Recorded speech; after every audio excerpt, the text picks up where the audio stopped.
And then I'd like to go down real quick and just introduce, we've got our panel of experts right here. We've got Dean Brewer, who's our primary care physician by trade, and then is our PCC, or our primary care clinic department director. So every one of you who go to Guthrie to get seen for primary care, it's his team that does that day in and day out, no question. And then we have, and then we've got some unfamiliar terms once we kind of get past primary care.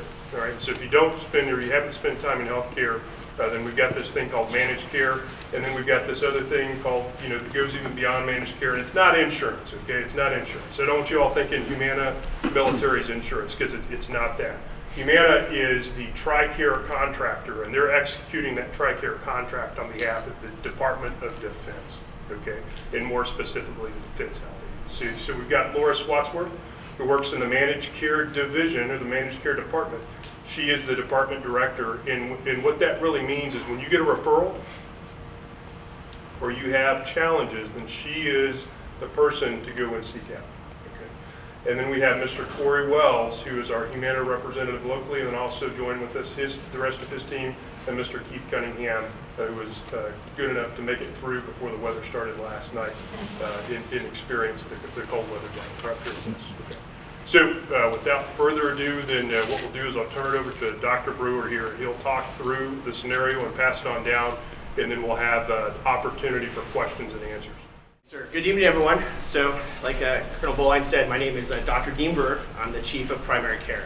So first and foremost, I want to make sure, especially for all the patients who are in the room, as a physician, I understand that sacred trust and bond that you have with your provider, that continuity of care, that saying the same face day in and day out when you go and see the doctor. So the last thing you want is to get a letter in the mail saying that continuity is potentially being broken up. So we understand the frustration that you all are in right now. First off, we're all here to help you out with your medical needs. So I would ask you as a physician, before making any drastic changes to your healthcare, reach out to one of us as your primary care manager, find out what that unique situation is with your particular medical background so that we can best help you with that. I can also assure you too that if you need a subspecialist, we're going to get you the best subspecialist possible. Okay? We may not fly you over to Miami or over to Southern California at the government's time, but we are going to get you the best subspecialist we possibly can to make sure that you're taken care of. Okay? Now, like Colonel Boline said, it's important to understand how the referral process works. So there's a lot of the stuff that patients are familiar with. They'll come into the doctor, they'll say, hey, I'm having this issue.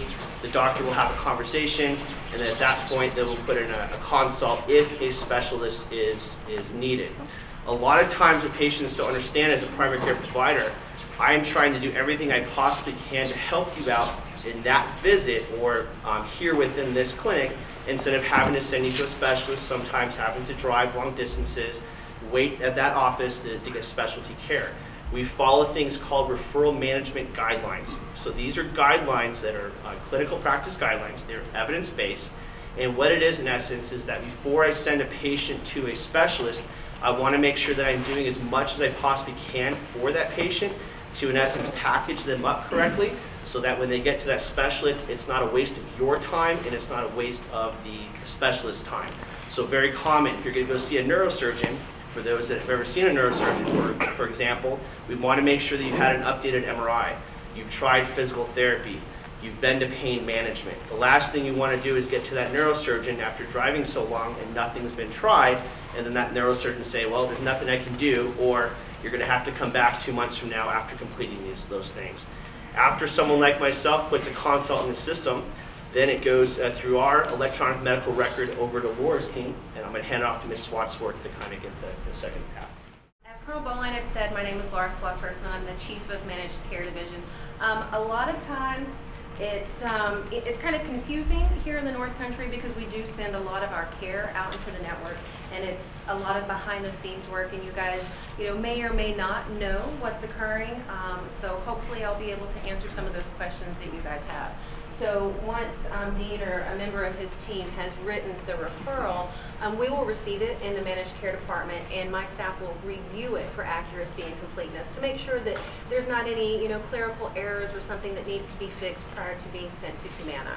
So once we do that, there are clinical specialists within our footprint within Guthrie that will review it to determine whether or not we are going to accept those referrals or if we're going to have to defer those to the network.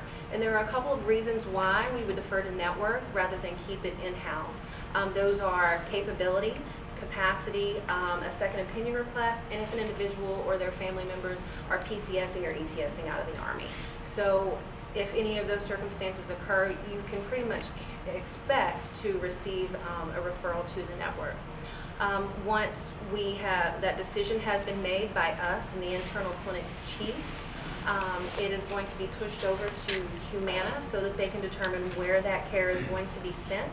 And the specialist that receives that referral, they're also going to contact our offices and request clinical documentation. Because a lot of times we don't know where the patients are going to go because they have the ability to call the 800 number and request a different provider. And then also 20% of our referrals either go unused or the provider has been changed. So we wait on those specialists to give us a call before we send the clinical documentation to ensure that we are protecting your medical documents and that you're getting the appropriate care. We don't want to send some erroneous lab or documents that that provider's office doesn't necessarily need. So that is where our team finishes up, and then Mr. Corey Wells, his team picks it up. Good evening, I'm Corey Wells with Humana Military, and I'm the local representative here, and my team is also with me, and many of you have probably interacted over the years. We've been here for quite some time, working and supporting the military population here. So our role and responsibility as a managed care support contractor is to develop a network of providers, specialists, including primary care managers within a geographical area that the government has asked us to do, which we call the Fort Drum Prime Service Area, that's what we call it in this area. And in that, we've developed the best quality, access to care, and cost of care provider network for you to access if referred out into the network by your primary care manager, both here at Guthrie or if you're assigned a primary care manager within our network in the civilian community. Either way, our responsibility is to take that referral as described, look at what your primary care manager has asked, find that appropriate provider for you based on where you live and looking at geographical, your specialty, and access to care if that provider has access for you to be able to get an appointment. And we look at all those assessments, assign that specialist, and then send you a referral letter so that you can know who you've been referred out to. And then from that point on, you then, based on your timing, pick up the phone, call that specialist, and arrange your schedule with that specialist to get your first initial appointment. We then, of course, provide customer service through our 800 line. We also provide you a website so that you can go out and do any research on your benefits, but also look at your network of providers available to you. Because as a beneficiary, you have the choice to pick up the phone, call our 800 number and say, you sent me to Dr. Jones, but I'd like to go to a different network provider, and I would like to move that over to Dr. Smith. And as long as you haven't seen Dr. Jones, we will make that switch for you, and you can then certainly do that. You can also decide not to access and get that care for up to a year for you as an active duty family member and a retiree. Service members, we certainly want you to go before that, and certainly the sooner you make your appointments, the sooner you can get seen, the sooner you can get your care done. But you have that choice to set your appointment when you like to do that. Based on the guidelines, we want to make sure our network providers can see you within 28 days for that specialty. So if you receive this letter, you pick up the phone, you ask for an appointment, you should be able to get an appointment within 28 days. But let's say that specialist is very booked out and you can't get it within 28 days. You can call us and we'll switch your network provider so you can get someone differently you would like. And so when you see that provider, obviously they bill us for that service, and we pay the claims for that service. And if you have any concerns, we also have customer service support line to help you with any questions and concerns with that. Now that's the process and roles and responsibilities, very broad. So the question obviously this evening is what happened within the network here within Fort Drum Prime Service Area. So what most people don't realize that over the years, providers come and go in and out of the network all the time.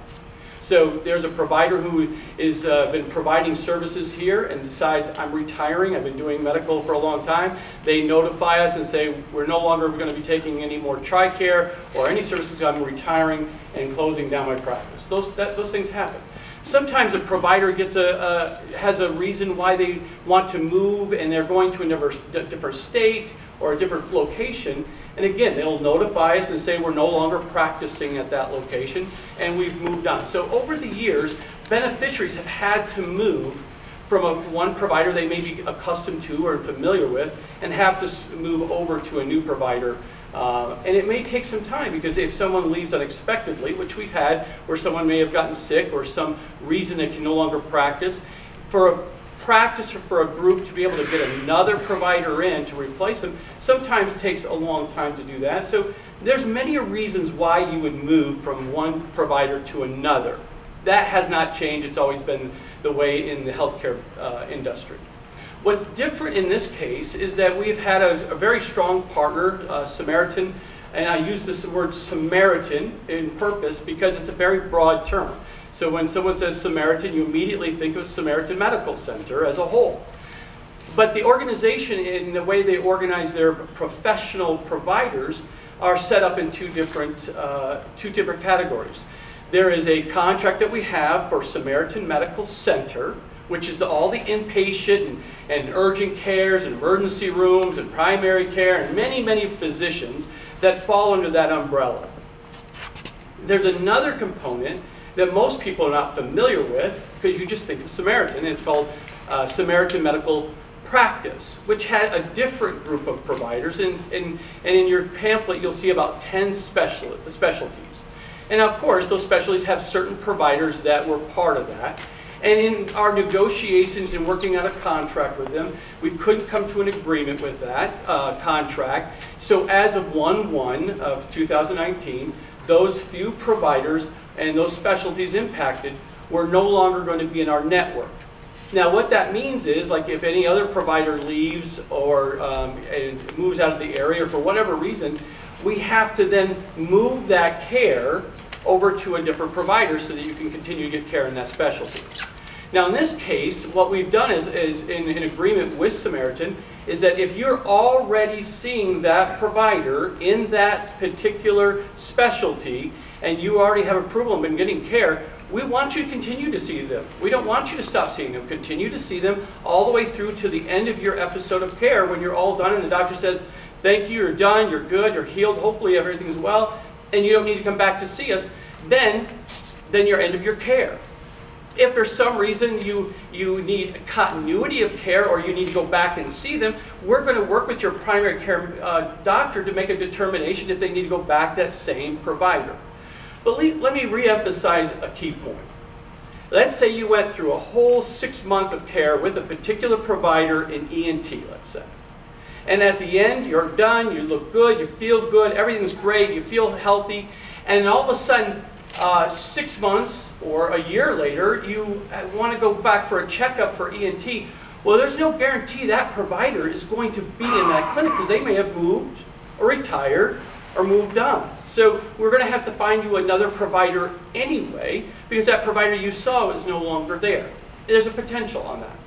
So we're going to look at what the needs are based on your primary care manager providing information to us, to look at your history, and to find you the right provider.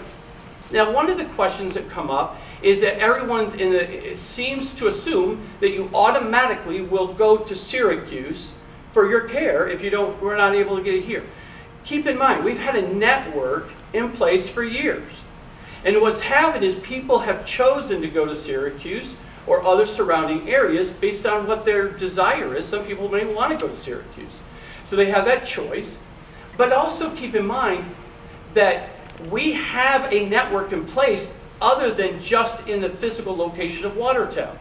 We have partners all over. So, Carthage could provide, or River could provide, or another specialist within Watertown can provide. We have other St. Lawrence Health System. It depends on where you live will determine where would be a best course of action or what your medical needs are.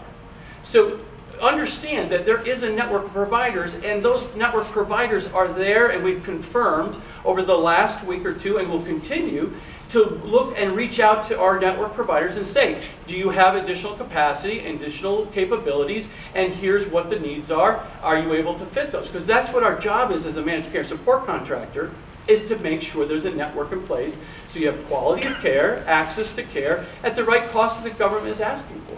So we look at all those factors to develop a preferred provider so that you're knowing that you're going to a quality provider. So with that, a big summary, big picture, would love to take any questions that you may have. I have an appointment with one of those individuals on that list that are no longer going to be part of this network. The intake started in November. My outpatient procedure is Monday. Now, I have TRICARE for Life as a secondary to Medicare. So what I'm being told is this care that I'm supposed to be getting is not going to be completed until after this new year began. And I'm being told that they will still do the procedure, which, by the way, has taken me months to get to this point. But I'm going to be considered an out-of-network patient, which means that the added cost that TRICARE for Life would pick up in an in-network situation is now going to be on my shoulders. Let me relieve your pressure here this evening, Okay. ma'am. Really. So I knew this would come up probably in a question, and what we're talking about with this change affects only those who are active duty service members, active duty family members, retirees, and their dependents. If your TRICARE for Life, this does not affect you because you can go to any Medicare certified provider. TRICARE for Life is not part of our contract. So this change doesn't affect who you, as a TRICARE for Life, you can go to those providers. You're not out of network because TRICARE for Life is not part of our Prime versus Select program. So we'd love to follow up with you. I have a team right here for you. Even though you're TRICARE for Life, we are going to help you work with your providers to make sure your providers are well educated that as a TRICARE for Life, it does not affect you whatsoever. You'll get your care, see your care, go to the care, get your procedures, and I hope it goes very well for you. Now, if you are here and you're a TRICARE Select and you've part of the program we have, it doesn't affect you in the fact that you can continue, because if you're a TRICARE Select, you can see network or non-network providers. What I'm talking about are those who are selected TRICARE Prime, and under the rules of TRICARE Prime, we want to keep you within the network of providers. Now keep in mind, if the provider, your PCM says the best course of action is for you to see a particular provider who is non-network, we're going to send you to that non-network because we want to make sure you get the care.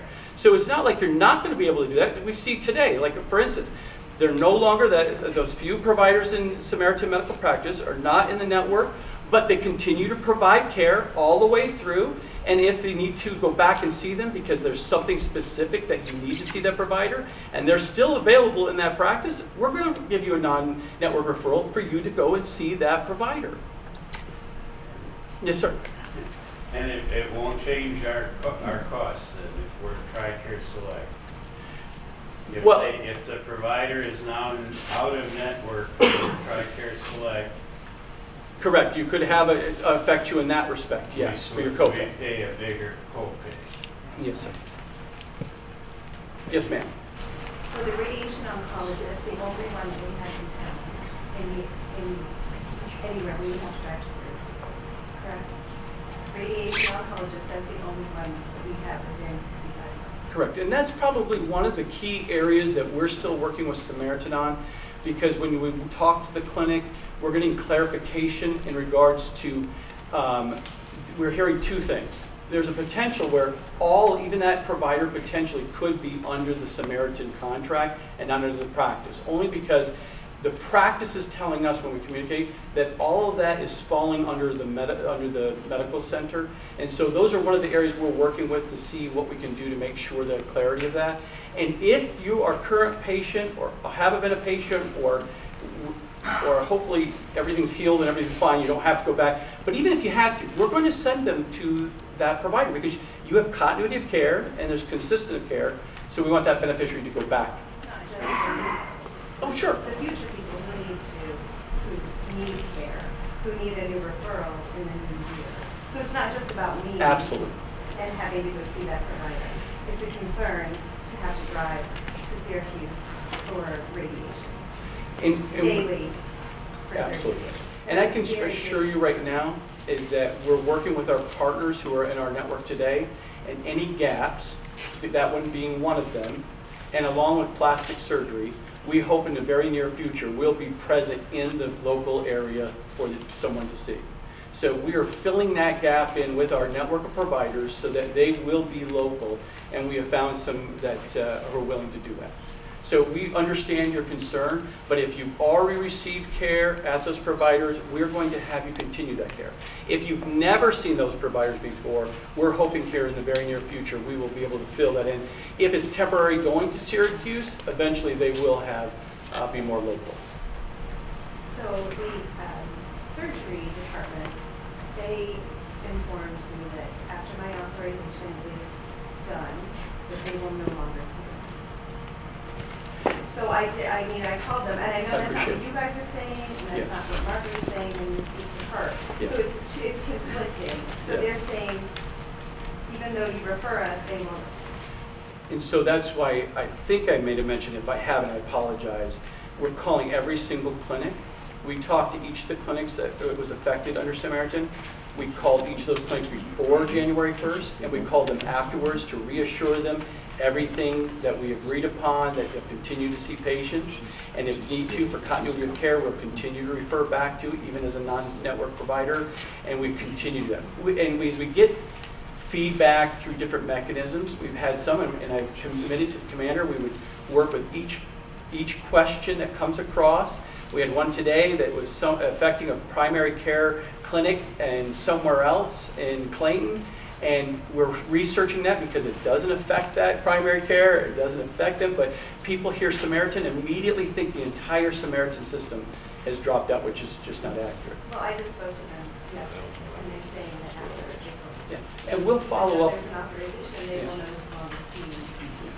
And we'll continue to follow up with them until they have that reassurance as well, because obviously they need to hear it from their leadership as well, besides just us reassuring them. But keep in mind as well, sometimes people say they use broad terms and say pulmonary, for instance. And that's probably our biggest example is one is we lost a pulmonary provider, but not all pulmonary under Samaritan is non-network now.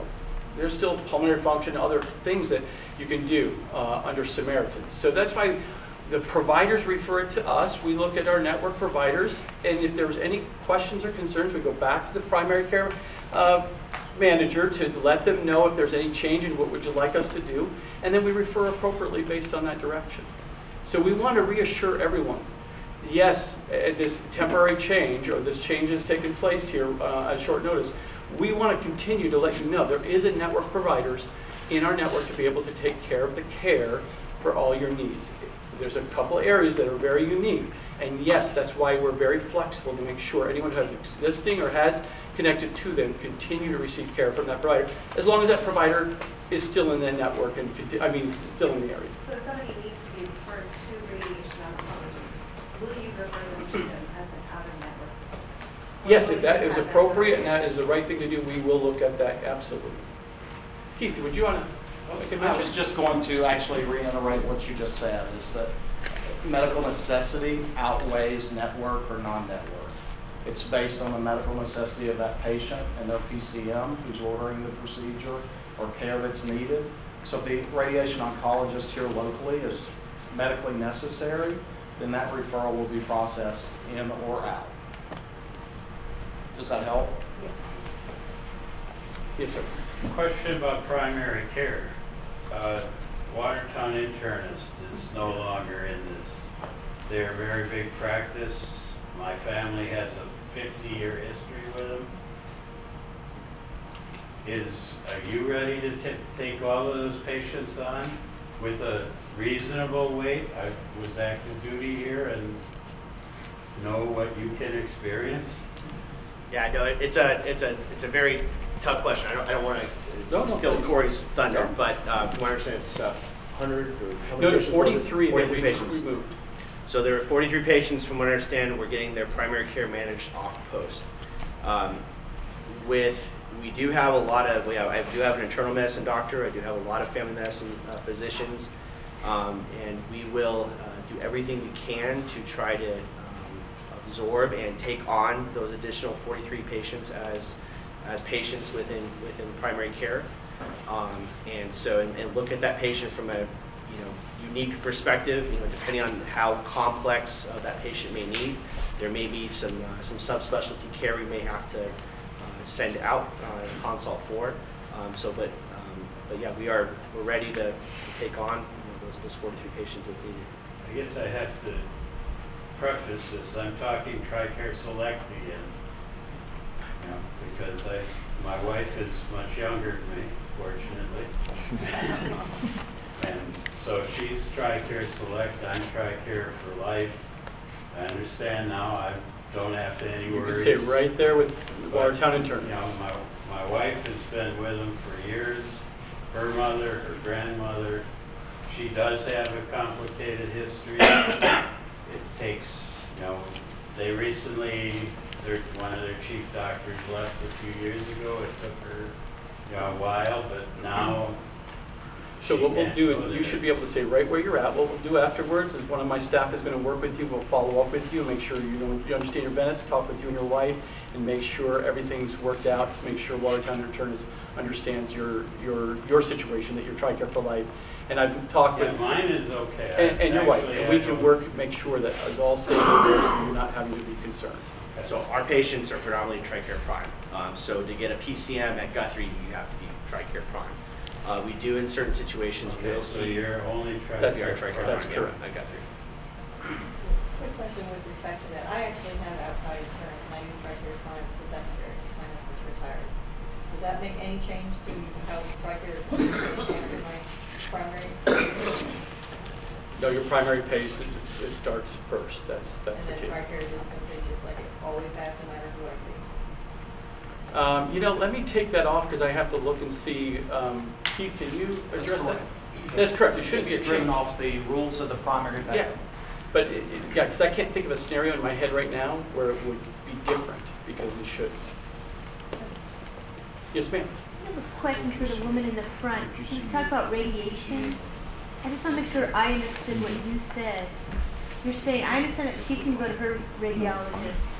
You're saying that any soldier, any person here that's with TRICARE Prime or TRICARE Select, whatever, that they can't go to a radiologist out here. They're going to have to go to Syracuse every day? So let me bring clarity.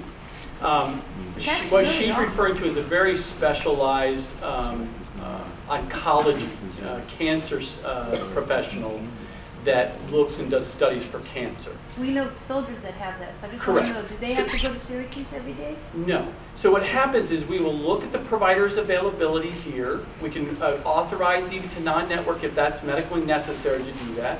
Some people choose to go to Syracuse on some unique things because some things in the community here cannot do. So it depends on the actual beneficiary and the conditions and what the doctor is recommending.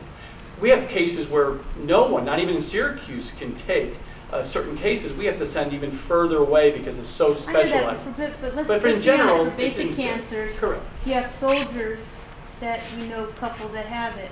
Are they they're gonna be assigned to a radiologist here for radiation, or they're gonna have to go to Syracuse? Again, it depends on the case, but keep in mind, Samaritan has a wonderful cancer center that is in the network. So it depends on what their needs are. So we're talking one provider that was no longer in the Oh, network. but they could go to radiation at Samaritan. There is only one radiation oncologist at Samaritan, and he is not in network anymore. And so if there's a What's Samaritan need, gonna do? so if there's a need because they're establishing cancer treatment, it may make the right thing to do is to have that work with the provider, even if though he's non-network, in that case for that beneficiary.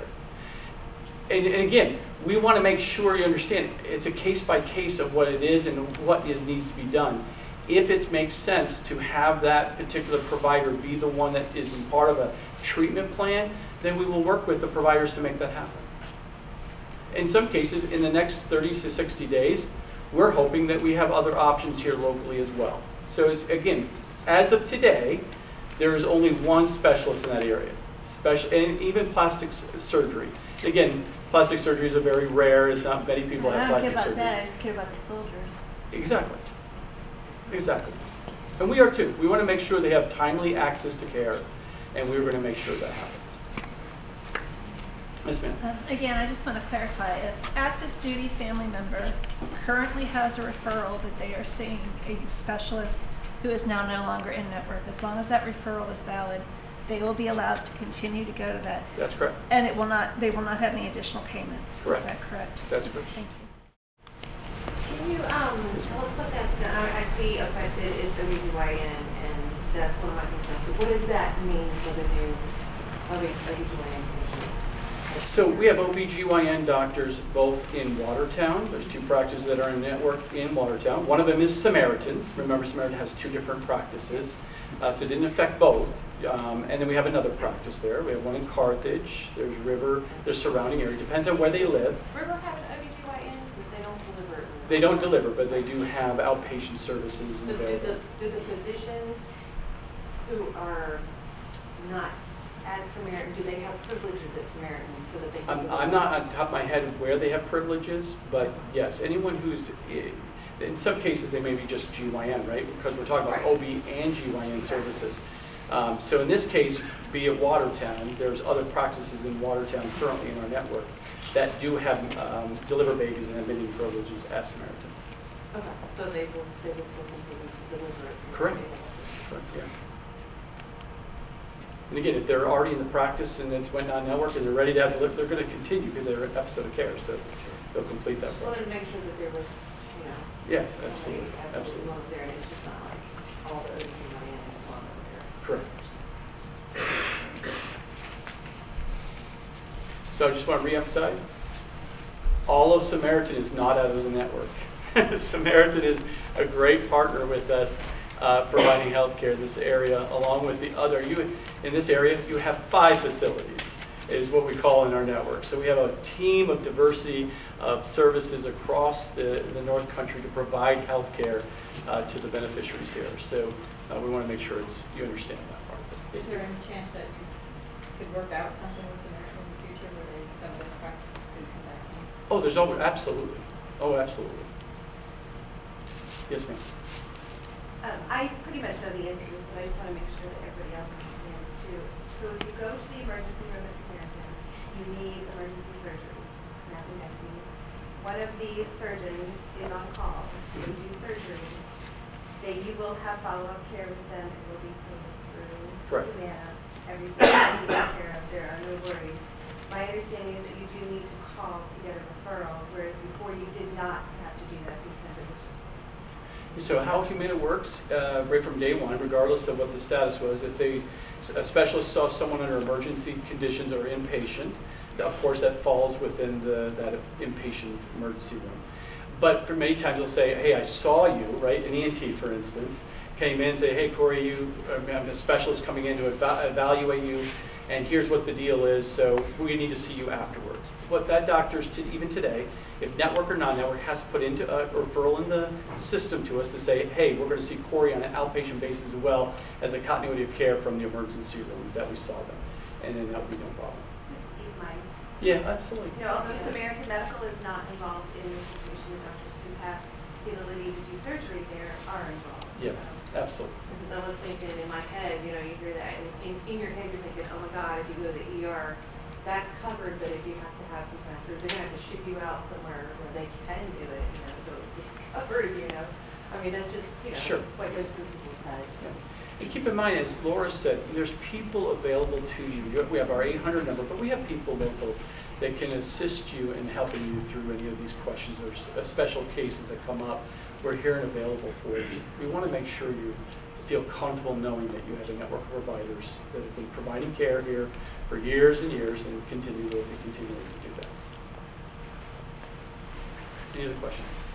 Yes, ma'am. So I heard you said medical necessity quite a few times. So what determines medical necessity for her? Well, I'm not a physician, and so I know that there are certain criteria that TRICARE requires to meet medical necessity. It's a case management, it's nursing, and a physician determination, and that's based on your diagnosis. So I can't answer that specifically in broad, but there is some guidelines that the government puts out that determines medical necessity. And we make sure all the specialists, they know what those are, requirements they need to have to be able to meet that. Okay, so I'm gonna just use the example she used with the radiation oncologist for a new soldier. And we're saying medical necessity based on what is medical necessity for a new soldier that needs radiation oncology. So let's say, for example, obviously there's lots of different types of cancers that are out there. You're going to have oncologists within the oncology field. They're going to specialize maybe in breast cancer, but they will have nothing to do with colon cancer. So when we're talking about medical necessity, number one, making sure that going to that specialist is actually needed. Once in a while we will get requests from patients saying, hey, I want to go to XYZ doctor for something that we're more than capable of handling in primary care, so it's not really necessary to go. But we want to make sure that that consult or that specialist that you're going to is able to handle the case of that particular patient. So we're typing up our consult, and then it's going to Laura and then Corey's team.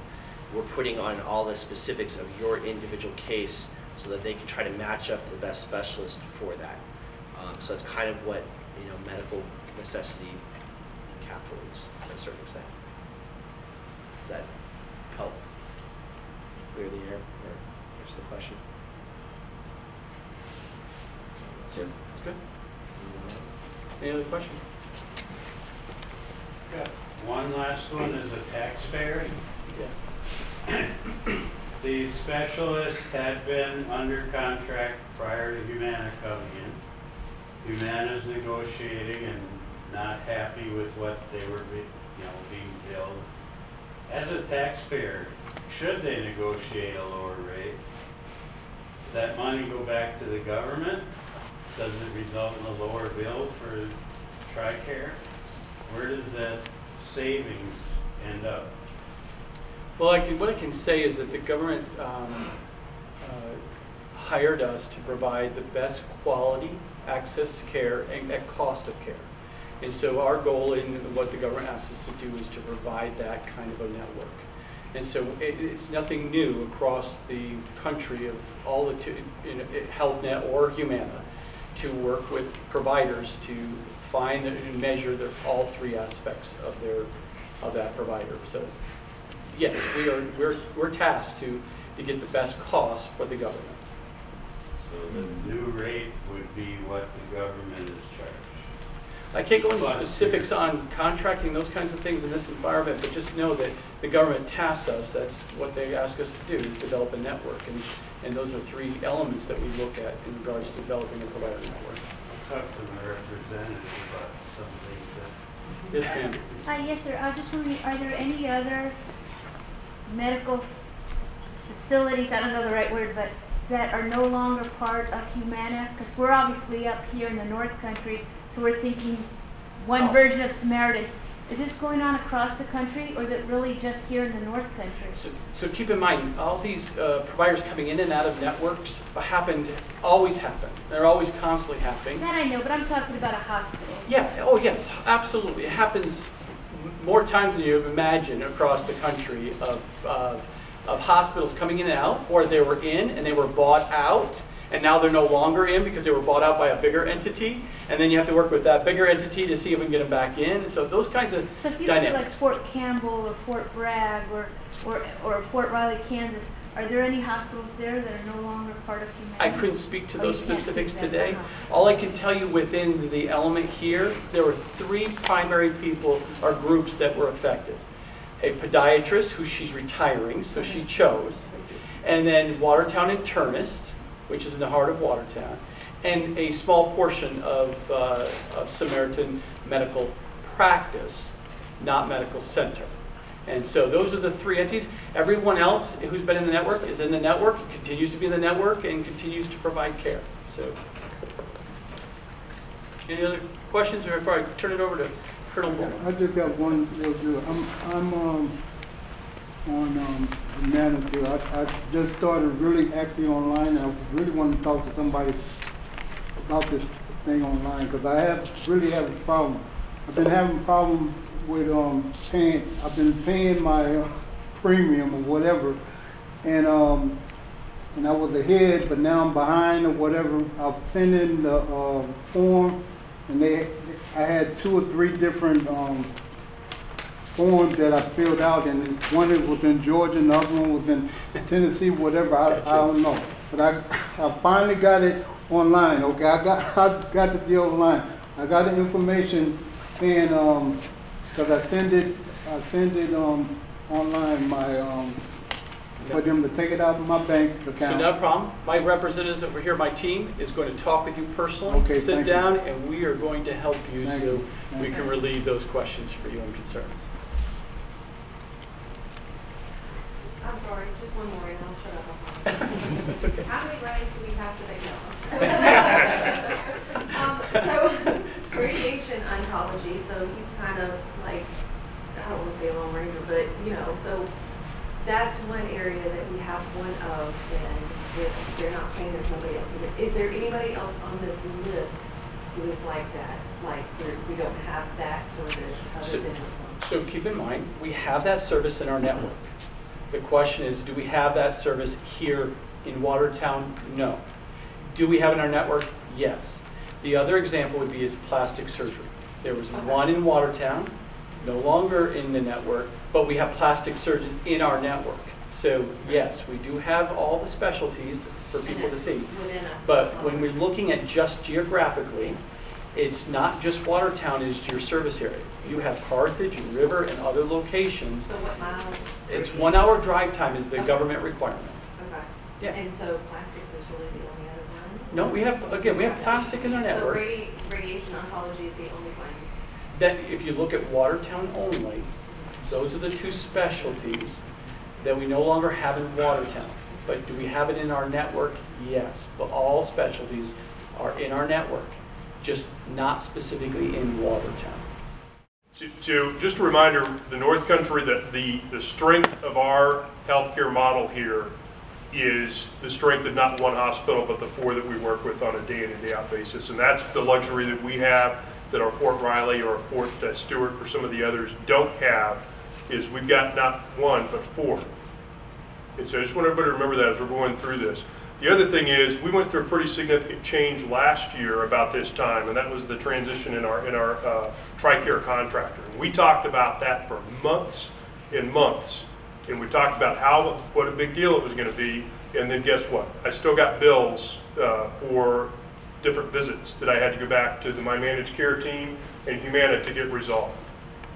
And so there are going to be those little speed bumps. There's going to be the miscommunication, the confusion, and that's why we're doing these. This is only the beginning of these, and it's so important that if we've got people that are being turned away for oncology treatments, or if they're being turned away in a practice regardless, that we're bringing that back up to the team that's assembled here so that we're addressing it very quickly. Stephanie Mann is another person that I didn't acknowledge earlier. We had her planning to ask questions that nobody else did, but you guys did well, so now we can reveal her identity publicly. Stephanie is our patient advocate, so again, if we've got issues or concerns, that's another forum in addition to the ICE cards, in addition to the phone calls and everything else that we can do to help break down any barriers. TRICARE.mil. Okay? So that's part 1. Part 2 then is I think I already talked about, is the going forward. We've got some soldiers here. We've got some active duty dependents here. We've got some, it looks like, not assuming anything, but I'm going to assume we've got some retirees here. I know you're one because you told me, right? All right, some of you other may be serving. So let's continue to help spread the word. And there's confusion that we've got people, not phone numbers, like you said, sir. I'm calling Tennessee, I'm calling Kentucky, I called somewhere out, in Hawaii to get something resolved. We have people, Stephanie, Corey, Laura, Dean, myself, the other Dean, Ryan, we've got Akram, we've got Paul, we've got all these people around here that are ready to help you. okay? And that's Coach Keith and the team over here from Humana, right? People to help when there's someone that show up and someone says, we're no longer covered. Then let's go back and you've got everybody here that can help you work through that, okay? And then the final piece then is if you would like this pitch or something similar in a smaller group, like a family readiness group, or any one of a number of different forums, we'll go and we'll talk at the huddle. We'd like to talk at the huddle about this a little bit coming up, and the cliff this upcoming month. If that's not soon enough for you, you don't know what those are, then come and find us afterwards, and we'll be around to address any other issues or questions. Thank you all for coming tonight. Thank you for braving the weather. We put in a call and we were able to delay the snow long enough for you to ask a few questions and then get on out of here and get back home safe. Thank you very much.